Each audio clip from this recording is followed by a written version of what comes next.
All right, it is September 13th and the weather has really turned chilly, which is why I am very excited to see a lot of our red tomatoes coming in. These are the early girl and these are the Brandywine.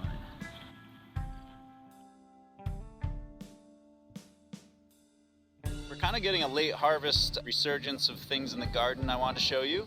Our third round of green beans is here and they've been really delicious. Able to freeze some of them, eat some of them. Eggplants are still just completely filling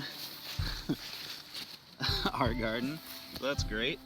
Trying to figure out how to process them. Strawberries really came back for the last 2 weeks, and so that's been really nice to have strawberries each morning. And what's kind of cool has been these string beans, the Three Sisters approach that we had. Some of them have dried to the point where we can take them out of their pods and find actual dried beans inside of there. So that's a first. We'll see how that goes. Oh yeah, look at this guy. This is amazing, isn't it? Beautiful coloring they develop. The size of our cabbages has been repeatedly astonishing, but this one, I don't even know. That's half a cabbage, that's the other half over there. It'll be pretty good.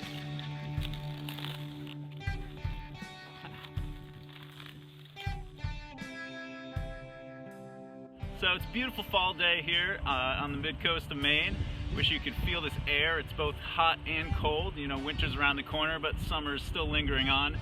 This beautiful golden sunlight is everywhere and is captured in the foliage and hopefully in the video that we're making. So today we're going to be picking all the tomatoes that we grew and do a big canning day.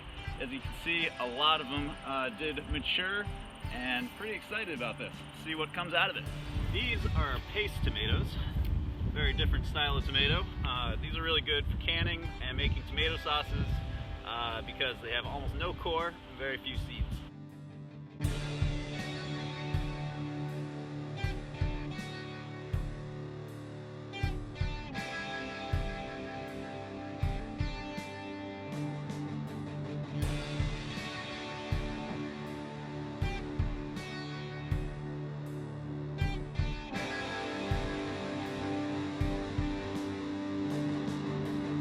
So today I'm actually picking both really beautiful ripe heirloom Brandywines and slightly green ones. We're supposed to have a frost tonight and we are going to cover everything with blankets, but there's still a chance that if it gets really cold, all this fruit will just be frozen and turn to mush. You can actually just put these in a paper bag or cardboard box and leave them for a few days and they will ripen. All it really takes, as long as there's a little bit of coloring on them, they can come all the way to full ripeness.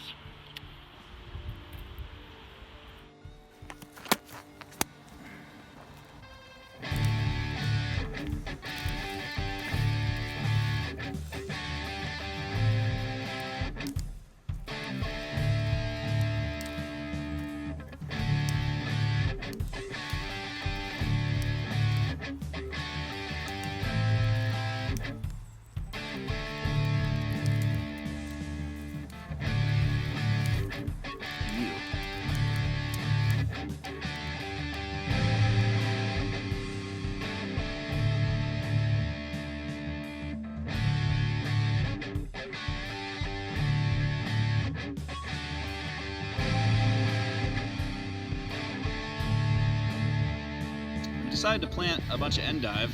It's also known as miner's lettuce, and this was another Elliot Coleman idea for things that grow really well during colder environments in Maine.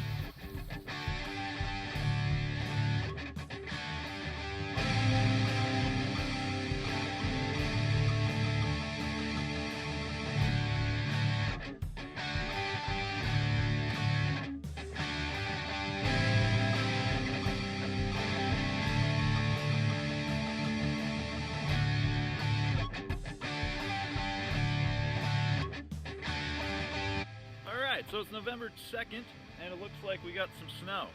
Tonight it's also going to get all the way down to 20 degrees, and so kind of trying to figure out what vegetables are going to survive this and which ones are done. Amazingly, we still have arugula growing, we still have some escarole, radishes, spinach, Swiss chard, kale, despite this crazy weather. But tonight is really going to be different with 20-degree weather. That's going to be the first real cold snap.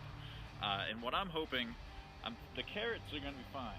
These guys are designed for this kind of cold weather. We just put a bunch of mulch around the sides of them to protect them, but they should be good for another month.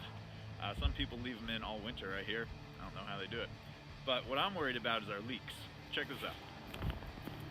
So we covered them for the last few nights that it's gotten cold with just a regular sheet that was left over. This is what they look like. We have all this nice mulch kind of keeping the stalks fresh, but with the cold weather coming, we're gonna have to put on more. I don't like playing Russian roulette with my leeks, but at this point in the game, we just don't have storage for them. I heard they're not very good for freezing. Plus our freezer's totally full of other produce, and you can't really just dry them like onions and garlic. At least not this variety of leek. This is a summer leek, so that's why I'm being so precautious. They do have varieties of leek, winter leeks, that supposedly can go right through the winter too. But we'll see. Will this be enough to protect our leeks for one more night? Because the weather jumps right back up to 40 at night for the week, you know, following this evening. So we'll find out tomorrow whether this is gonna work. We haven't had to cover our kale at all. This stuff is super winter hardy. Even with this cap of snow, you can see it's got crisp leaves still there. Here is the Swiss chard. Definitely been covering that nightly, and you can see it's looking pretty wilty. That's mostly from the weight of the blankets, I think, rather than the cold. Amazingly, still have arugula and little tiny spinaches. And here's a bunch of escarole.